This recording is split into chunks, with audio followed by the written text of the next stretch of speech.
and it translates into steamed white sugar cake as opposed to, let's say, if you use brown sugar, we translate that into yellow sugar cake. And it's a classic in Chinese bakeries, and I actually did a post of it for my site, and a lot of people really liked it, so I definitely thought that you guys would want to see really how it's done, because it's quite simple, but the process is actually a lot different from what you would see in Western cakes. Texturally, it's a lot different too. It's a lot more it's made with rice flour, it's a little bit more gelatinous, and the yeast kind of gives it like a nice tangy flavor. So I definitely think it's a cool recipe to try that I hope you guys will enjoy. So let's get started. Okay, so I started off by dissolving 3/4 of a teaspoon of yeast in some warmed coconut milk. You can use water if you want. Then I have some rice flour here, and make sure to use the rice flour, not the glutinous. I've cut the sugar with a little bit of stevia, only because, we should all watch our sugar intakes. And then that's going to be a cup of water. I'm going to grab my pan, and so water, flour, and the sugar all go in. And you can see that the rice flour starts off having a ton of lumps, so make sure to be using cold water when you are whisking everything in. So just get that smooth.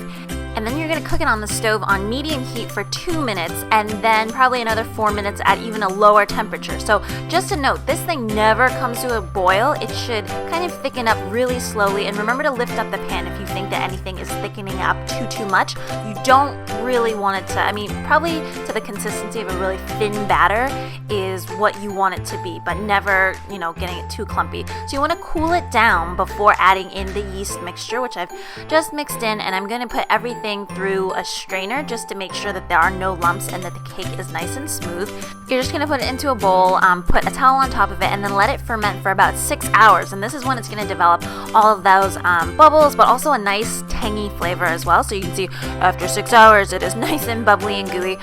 We're going to just redistribute the yeast very much like we do for bread. And this is an 8-inch cake pan, but I'm actually going to be pouring it into a 6-inch. And remember to oil the sides, because this cake is very, very sticky. It's a really good idea to do this in one of those bamboo steamers, or if you have a rice steamer attachment where there's holes throughout the bottom of this, and you line it with parchment paper before you pour on the batter. And what that's going to do is you're going to get a much lighter cake that way, because the water and the steam is going to come in direct contact with the cake. So this gets steamed for about 20 minutes on high heat, so make sure that the bubbles are roaring and everything's going. And then after 20 minutes, you can see that you have all of the bubbles and all of the rice and everything has firmed up. So you want to make sure to kind of cool that until everything is cooled before taking it out. And you kind of do it with an oiled spatula. I'm just cutting it right now with a knife, and I've also oiled my knife because this guy is super, super sticky.